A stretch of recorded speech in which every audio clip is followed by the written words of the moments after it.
Bonjour à tous, bienvenue dans Tous au Stade, l'avant-match. Le Stade brestois se déplace à Montpellier samedi soir pour le dernier match de la phase aller. Ce sera à 20h45, notez bien l'horaire pour ce match où tous les matchs auront lieu d'ailleurs en même temps lors de cette 19e journée. Ce sera le thème de notamment la deuxième partie d'émission.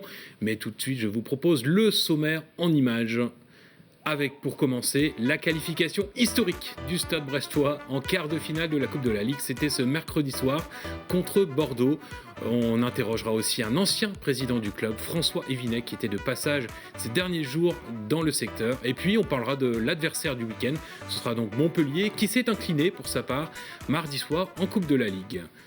Voilà, je vous présente aussi les deux personnes qui m'accompagnent, de poids lourd, de l'information footballistique brestoise. Jackie Legal, bien entendu. Bonjour Jackie. Merci, je ne savais pas que j'étais un poids lourd. Voilà, et puis Nicolas Rouet, je parle de compétences et d'expérience évidemment. Salut Nico. Salut. Toujours attaché de presse du Stade brestois 29, depuis de nombreuses années maintenant. C'est ma 10e saison. Voilà.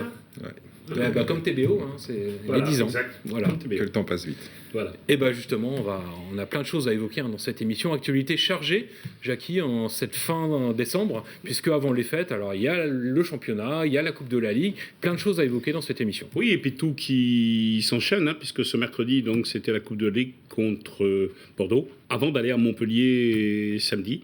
Donc cette semaine s'enchaîne vite. Après, ça va être la trêve, mais on va parler aussi de la reprise du championnat, qui est très costaud. Oui, mois de janvier qui sera bien chargé aussi. Bien démarré. Mais donc, on va commencer par cette bonne nouvelle. Oui. Le Stade brestois sera en quart de finale de la Coupe de la Ligue. Jackie, c'est tout simplement jamais arrivé. Non, mais déjà en 8e, ça n'était jamais arrivé. C'est vrai. En 20 ans, peut-être de Coupe de la Ligue, on est peut-être passé une ou deux fois un tour. Mais donc voilà, donc c'est très bien pour le club, parce que, Nicolas, cette Coupe de la Ligue, dont on dit à la fois beaucoup de mal et qui va disparaître en fin de saison, au final, permet quand même aux clubs professionnels d'avoir une compétition propre à eux. Oui, et puis elle a deux avantages. Le premier, on va passer par là, c'est le financier. Ça rapporte pas mal d'argent, plus que la Coupe de France, il me semble. Et surtout, en quelques matchs, on peut vite se retrouver dans le dernier carré où, là, il a fallu gagner 2 matchs pour se retrouver en quart de finale. Je dis ça parce que quand on était en Ligue 2, il fallait déjà en gagner deux pour voir le mois de septembre et les premiers clubs de Ligue 1. Donc, chose qu'on n'avait jamais faite justement sur la dernière séquence de Ligue 2. Donc c'est plutôt pas mal, ça permet de faire des affiches. Bon là il va falloir aller à Lyon, mais c'est comme ça. Voilà, on verra tout à l'heure justement ce qui attend les Brestois dans la suite de cette compétition. Mais d'abord, alors si vous avez sans doute d'ailleurs pas vu les images de ce match, les voici, un petit résumé qu'on va vous commenter avec Jackie. Bon alors forcément une assistance un petit peu moindre dans les tribunes. Déjà parce que, et c'est légitime, les abonnés payent puisqu'on ne sait jamais à l'avance combien de tours de coupe on peut faire, et a fortiori à Brest, donc c'est la règle un petit peu partout. L'heure tardive 21h05, oui, c'est vrai que et puis un petit peu de pluie, on va dire ça comme ça. Voilà. Et ce qui n'a pas empêché à Samuel Grand-Cyr de remonter le terrain et marquer un super but. Lui qui ne jouait pas dans l'effectif de samedi dernier. Donc là, on est en deuxième mi-temps. Et on est en deuxième mi-temps, 0-0 à la mi-temps. Il ne s'est pas passé énormément. Et là, regardez, on l'attendait, on le voulait, il le voulait. Et oui, Charbot est revenu, Charbot a marqué. Voilà, et ça fait du bien pour lui d'abord et pour tout le monde. Et c'est vrai que le coach y compris. Et les 5500 personnes se sont levées comme un seul homme et l'ont acclamé. Voilà, et ça, je pense que Nicolas, c'était important qu'il retrouve le chemin défilé. Alors c'était important aussi que le coach lui maintienne sa confiance, ce qu'il a fait en le maintenant depuis déjà pas mal de matchs et encore là, malgré son pénalty raté. Il a confiance en Gaëtan, ses coéquipiers aussi, ils l'ont dit plusieurs fois. Et là, on a vu qu'il n'avait pas tout perdu, Charbot. Il lui reste encore quelques trucs. Donc si on peut retrouver en deuxième partie de saison un Charbot avec de la confiance, ça peut encore ouvrir d'autres perspectives. Mais c'est vrai qu'on le rappelle souvent que son gardien de but, s'il prend des buts un peu qu'il n'a pas l'habitude de prendre, ou un attaquant qui ne marque pas, ils sont soumis à beaucoup plus de pression interne et de perte de confiance que d'autres postes dans l'équipe. Oui, gardien de but et attaquant, c'est les deux maillons au bout de la chaîne. Et donc, un milieu qui perd des ballons, ça se verra beaucoup moins. Un défenseur, ça peut toujours se rattraper. Les gardiens, les attaquants, alors on a un gardien qui est en état de grâce depuis plusieurs matchs. Si nos attaquants s'y mettent aussi, ça peut être pas mal. Alors, à noter quand même juste que justement Gauthier Larsonneur n'était pas dans les buts d'hier, c'était Donovan Léon. Qui a fait un très bon match aussi, qui avait déjà été le héros au match à Metz, tour précédent, séance de pénalty notamment. En arrêtant 2 pénaltys. Voilà, et donc là il fait aussi un match très propre. Voilà, donc on reverra Donovan très certainement au mois de janvier. Au-delà des cas individuels, messieurs, je vous pose la question, on a eu l'impression que collectivement Brest maîtrisait aussi le match, hein. Il n'y a pas eu vraiment d'inquiétude. Bordeaux peut-être n'était pas dans son meilleur soir, mais Brest en tout cas a maîtrisé le match. Bordeaux, c'était pas un grand cru. Hein. Non, on peut dire ça comme ça. Voilà. À Brest. C'était une piquette alors? Non. Piquet. Non, ouais, Non, c'est vrai que Bordeaux n'était pas le Bordeaux. Ça ronronnait un petit peu, ils ont beaucoup de possession, c'était déjà le cas, le staff en parlait dans la semaine sur les matchs précédents. Beaucoup de possession, mais pas grand-chose au final. Et donc, Brest a su en profiter. La victoire, elle est logique. Il n'y a pas grand-chose à dire. Les actions étaient essentiellement brestoises. Et on a vu beaucoup plus de motivation, malgré le fait que Bordeaux avait annoncé que cette coupe était une de leurs priorités. Oui. Il y a beaucoup aussi de problèmes internes au niveau aussi, du club qui certainement ne facilite pas. Ça doit peser. Mais il faut aussi souligner l'apport des joueurs inhabituels qui ont été alignés aussi, comme Hugo Magnetti, Yanga Mbok au milieu de terrain, Gaëtan Belot à droite aussi, qui a retrouvé du temps de jeu. Qui ont fait la maille. Donc franchement, c'est tout bénef ce match. Eh ben, on va écouter quelques réactions justement à l'issue du match, le coach et puis 2 joueurs. Alors, Jackie, qu'est-ce que tu penses du match? Coach, c'est historique. Tu viens d'amener le club en quart de finale. C'est jamais arrivé dans l'histoire du club et de la Coupe de la Ligue. Eh oui, bah écoute, c'est bien. C'est bien, c'est une très bonne chose. C'est une très belle victoire du groupe sur un match difficile. Hein. C'est Bordeaux, c'est compliqué, mais discipliné, solide, donc efficace. Donc aujourd'hui, on apprécie cette victoire. 2-0, historique. Brest qualifié en quart de finale. Bah, tu vas rentrer dans l'histoire. Non, c'est pas moi, il n'y a pas que avec le club. Hein. Il y a le club, l'effectif. Voilà, on a préparé la compo avant-hier. Au résultat, ça a bien marché. On va dire que le choix du coach était payant. Après, voilà, c'est bien pour les joueurs, surtout pour ceux qui ont moins de temps de jeu. Donc ça fait du bien et comme on dit, c'est historique, donc il faut profiter. Puis la Coupe de la Ligue, l'avantage c'est qu'on n'est pas loin du Stade de France, que tu as déjà connu en finale avec Auxerre. Bon voilà, c'était une bonne aventure. Après j'espère que le club ira le plus loin possible, parce que bon voilà, comme tu dis, on a 2 matchs du Stade de France, quoi. Donc en quart de finale, il faudra tout donner et on verra après ce que ça donnera. Nous aussi très contents, et toi bien sûr certainement le premier, de ce soir, tu as retrouvé le chemin défilé. Ouais, ça fait plaisir, surtout que voilà, ça fait un moment que je l'attendais, surtout dans le jeu et du pied, on va dire, parce que mes 2 derniers buts, c'était de la tête. Donc voilà, ça fait du bien, la qualif au bout, donc c'est très bien. Et je pense que ce but, il est en grande partie grâce au soutien que j'ai eu ces derniers jours, et je les remercie. Ok. Tu sais quelle équipe on a tiré en quart de finale? Lyon. Ouais. Ça fait 3 déplacements en une semaine, Lorient, Lyon, Toulouse. C'est comme ça, hein. Eh ben on va y aller. Hein. Ah oui. On va y aller et il y a encore un coup historique à faire. Voilà, il y croit, hein, Gaëtan Charbonnier, et donc il a donné l'info. Le tirage au sort, il est tombé juste après le match. Ce sera donc Lyon à l'extérieur. Voilà, donc ce sera d'abord la Coupe de France à Lorient, ce sera le dimanche à 14h15. Probablement le match le mercredi contre Lyon. Le 8 janvier. Et le samedi, normalement, enfin ce week-end-là, donc il faudra aller à Toulouse. 3 déplacements dans la semaine. Joli programme pour redémarrer. Oui, puis ça peut rapporter gros, parce que les 2 premiers matchs que tu as cités, c'est pour une qualification, et le dernier, ça serait pour mettre encore un peu plus loin un concurrent direct au maintien. Pour lequel on a pour l'instant 10 points. 10 points d'avance, voilà. Donc ça peut être une très très bonne semaine. On verra. Donc à suivre en janvier, en 2020. Oui. Alors, toute autre chose, on va revenir maintenant à quelque chose qui s'est passé le week-end dernier, c'était lors du match contre Nice, la visite de l'ancien président du club, François Yvinec. Jackie, on avait déjà passé un extrait de son interview. Là, on l'a interrogé un peu plus longuement et on va passer cette interview en intégralité dans l'émission aujourd'hui. Bien sûr, parce que François Yvinec ne revient plus beaucoup à Brest, hein, puisqu'il vit donc en Espagne. Et puis pour tous ceux qui ont connu cette époque-là, personne n'a pu oublier là où il a pris le club, là où il a amené. Et c'est un personnage historique également du club qu'on a toujours plaisir à revoir. Alors François Yvinec en exclusivité sur TBO, c'est maintenant. Bonsoir, on est à l'atelier du Stade brestois, le restaurant qui accueille plus de 500 partenaires les soirs de match après le match de Brest-Nice. Et j'ai le grand plaisir et surtout le grand bonheur de retrouver François Yvinec, 87 ans aujourd'hui. Le temps passe, mais le football au Stade brestois continue comme toi tu l'as lancé à cette époque, François. Oui, mais enfin 87 ans, attention, ce sera si je vais jusqu'à là, ce sera le 24 décembre à 10h du soir. Et non pas le 14. Oui, ce sera le jour de ton anniversaire. Voilà. Bon, alors, donc, je me trouve là très heureux à voir un match et tout à l'heure, après la fin du match, on faisait quand même des petits calculs quant à savoir quelles étaient les chances de Brest de se maintenir en première division. Parce que le but de la manœuvre, c'est de se maintenir en première division. Et puis, les résultats de ce soir, finalement, sont favorables à Brest pour le maintien en première division.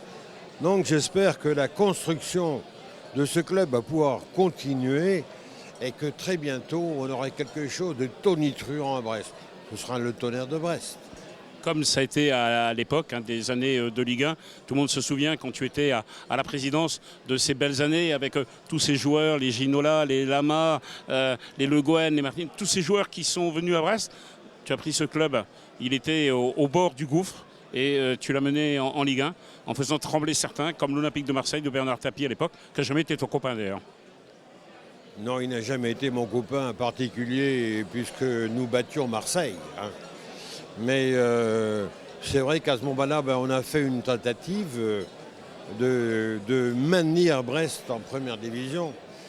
Malheureusement, je peux dire, dans ma carrière de président à Brest, il y a 2 petits malheurs, pour ne pas dire 2 gros malheurs. On me promet, c'est Francis Deblé qui me promet un stade. Le maire de l'époque. Le maire de l'époque. Et malheureusement, 6 mois après, il meurt, il décède. Et ça, le projet ne sera pas mis à exécution et Brest va continuer sans stade véritable de première division. Alors, on pourrait discuter longtemps avec François Vinec, mais je vais terminer par une chose, François. Je voulais te faire un grand remerciement personnel, parce qu'en 1988, tu me signes le contrat de Régie Vidéo Sport, qui est la société qui produit encore cette émission. La veille où tu pars en Colombie, chercher Roberto Cabañas, c'était en 87. Et je voulais te remercier parce que c'est grâce à ce contrat que tu m'as permis de signer, que l'on existe aujourd'hui, qu'on fait travailler toutes ces personnes et qu'on continue à faire vivre le Stade brestois. Et comme on le faisait avec le Brest en Ligue de l'époque, je voudrais vraiment te dire un grand merci, François. Ça me fait plaisir, ça veut dire qu'il faut vraiment faire confiance aux jeunes. Peut-être les garder un petit peu sous contrôle au départ, et puis après, ils prennent leur envol et tout va bien. Et tu es la démonstration parfaite. Écoutez, voilà, en tous les cas, c'était un grand moment que nous avons revécu. Certainement, ceux qui étaient dans le stade dans ces années 80-90 n'ont pas oublié et n'oublieront jamais François Yvinec. Voilà pour l'interview de François Yvinec. Allez, on va se retrouver juste après la pause.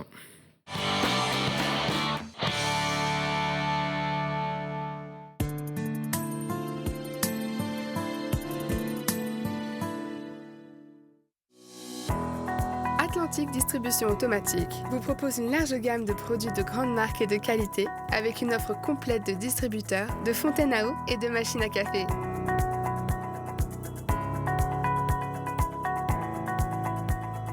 Que vous soyez une grande ou une petite entreprise, nous vous garantissons un service de proximité. Atlantique Distribution, créateur de plaisir.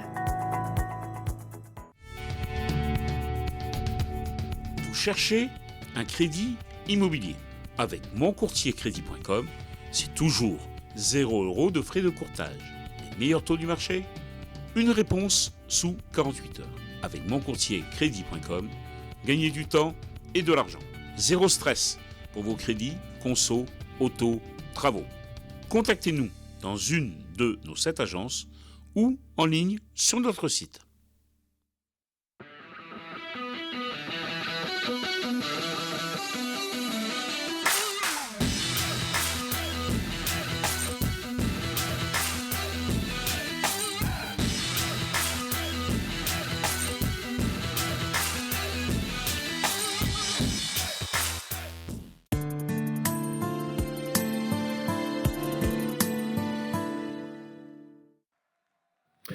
Retour sur le plateau de Tous au Stade, l'avant-match, avant donc ce déplacement à Montpellier, 19e journée de Ligue 1.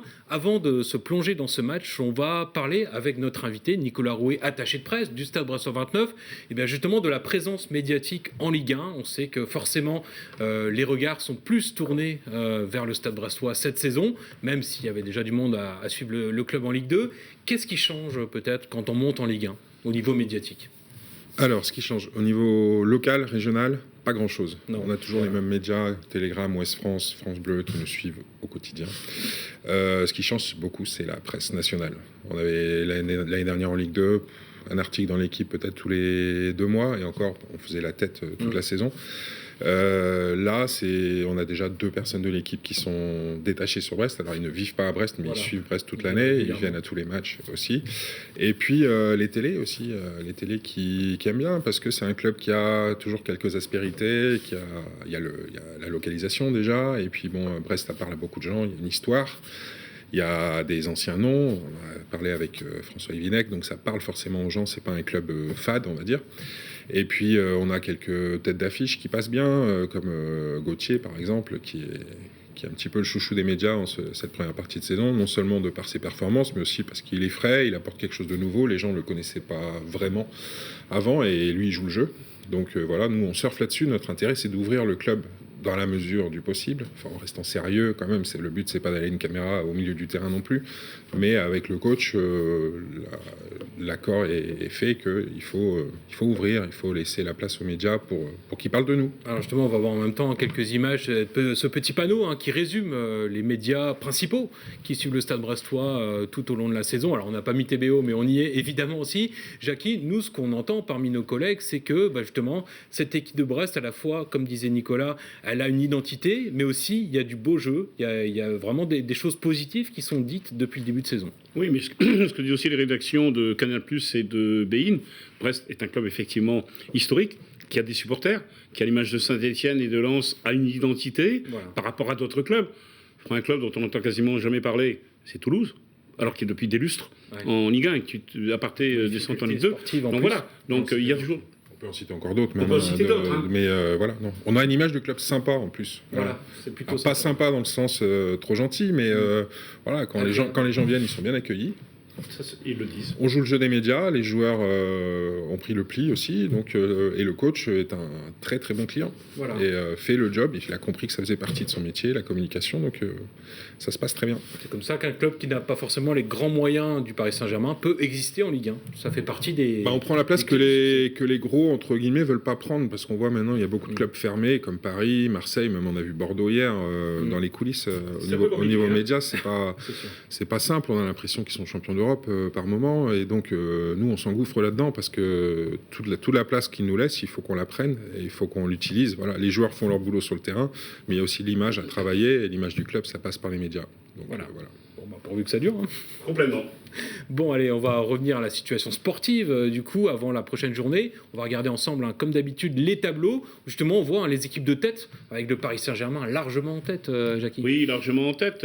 Et on voit que derrière, il y a quand même des équipes comme Reims, comme Angers à la 10e place, qui sont des équipes qu'on a connues en Ligue 2, qui sont dans la première moitié du classement. Quand on va voir la deuxième partie, on est aujourd'hui 15e avec 22 points, et donc 10 points d'avance sur Nîmes et Toulouse, et un goal average favorable de 18 buts. Metz est barragiste avec 16 points.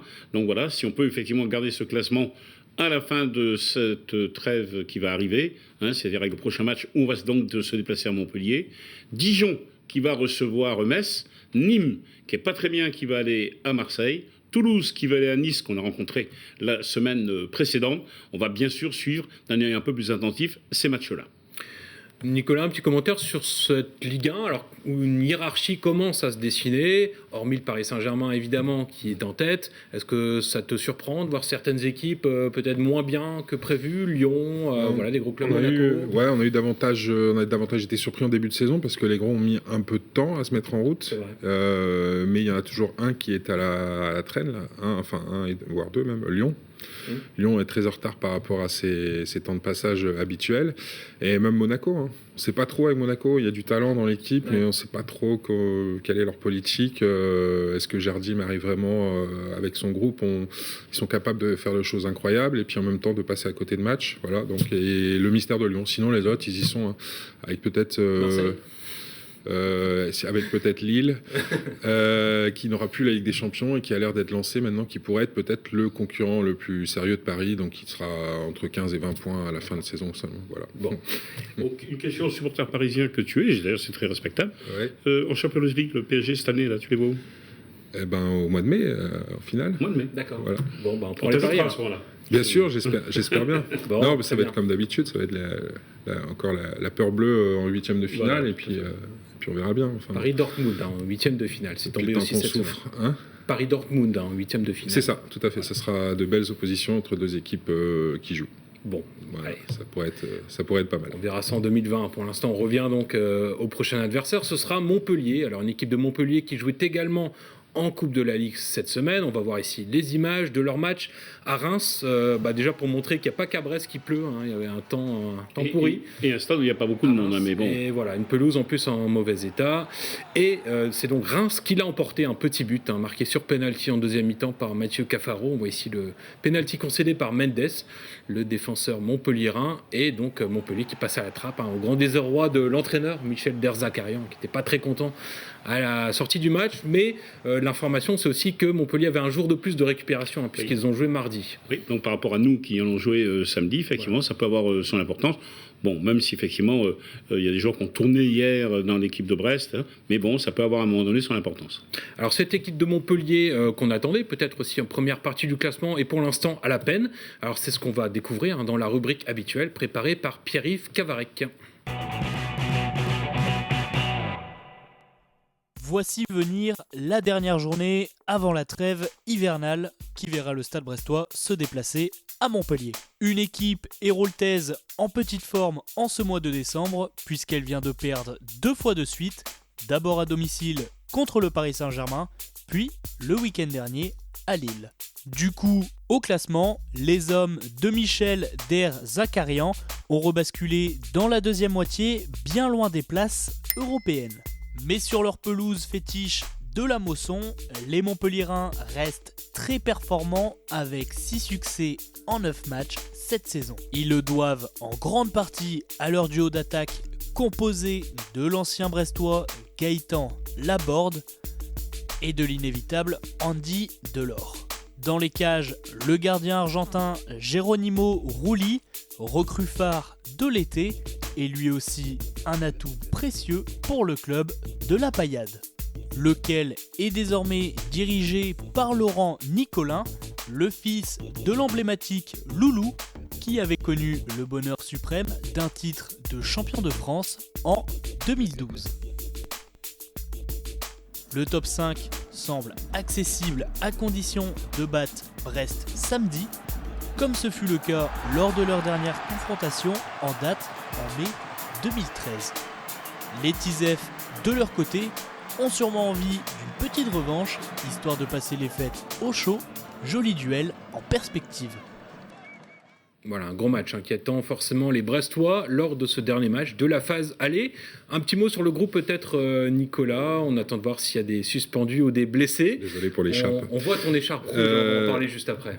Un petit mot sur le groupe. Voilà.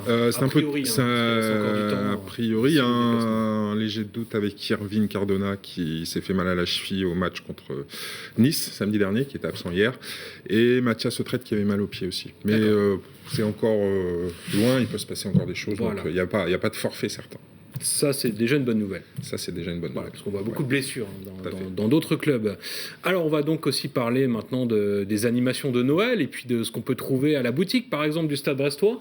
Regardez, par exemple, cette écharpe à l'abordage que j'arbore ici. On va voir peut-être sur Jackie un magnifique bonnet Stade brestois. Ça, l'abordage, c'est ça qui a permis de monter en Ligue 2, il ne faut pas l'oublier. Voilà, c'est collector, ça. C'est le slogan un petit peu du Stade brestois cette saison. Alors, on va regarder aussi ces quelques annonces en images concernant les actualités. Alors ça, c'est Pour les supporters, ceux qui veulent aller justement en Coupe de France début janvier, il faut qu'ils s'inscrivent absolument sur le site du Stade Brestois 29 pour être enregistrés. À la boutique, vous pouvez notamment aussi retrouver des abonnements de mi-saison qui sont encore possibles. Voilà, venez participer à la deuxième partie de saison avec le Stade Brestois. Et puis donc, on trouve aussi ce genre d'objet, une tasse, un mug. Remets ton bonnet. Voilà, il fait un petit peu frisquet, plaisir Nicolas Rouet. Voilà. Et puis, alors, il y a les écharpes, le mug. Voilà, des photos sous cadre, enfin plein de c'est ça, des trousses de toilette pour les cadeaux de Noël, par exemple. Voilà, c'est les nouveautés de la boutique qu'on peut trouver. Donc n'hésitez pas à aller faire un tour en bas de la rue Jean Jaurès avant les fêtes. C'est l'occasion. Voilà, on a tout dit. Je pense, on a tout dit, parce que c'est attaché de presse, ça lui nous dit. Oui, voilà, on parle sous ton contrôle. On coupe. On coupe. Alors donc, on rappelle les prochains rendez-vous quand même. Donc nous, on est à Montpellier. Il y aura donc tous au stade le match diffusé lundi prochain, comme d'habitude à partir de 12h30 pour revivre ce match à Montpellier. Et puis Jackie, une émission spéciale aussi pendant les fêtes, un petit best-of de la première partie de saison. Voilà, comme on le fait chaque saison pendant les fêtes de Noël, vous pourrez voir effectivement notre best-of, qui sera un résumé, bien évidemment, de la poule allée. Le traditionnel bêtisier de Noël. Aussi, voilà, je ne sais pas si tu es dedans, Nicolas, il faut qu'on vérifie. Non, mais toi, je sais que tu seras dedans. C'est gentil. Merci. Avec ta compo d'équipe à 16 joueurs. Voilà, tout à fait. Merci en tout cas pour ta présence. Et on remercie aussi Arnaud Motin, Vincent Tano, fidèle au poste évidemment, en régie. Et puis on se donne rendez-vous donc lundi prochain. Et puis pour cette dernière émission, avant Noël, ou après Noël plutôt. Et nous on se retrouvera la fameuse semaine où il y a un gros programme au mois de janvier avec la Coupe de France, la Coupe de la Ligue et le championnat. Donc rendez-vous en 2020 avec le Stade Brestois, plus que jamais. Merci à tous les deux. Merci à tout le monde. Joyeux Noël pour ceux qui seront peut-être pas là pendant les fêtes. Et à très vite sur TBO. Au revoir.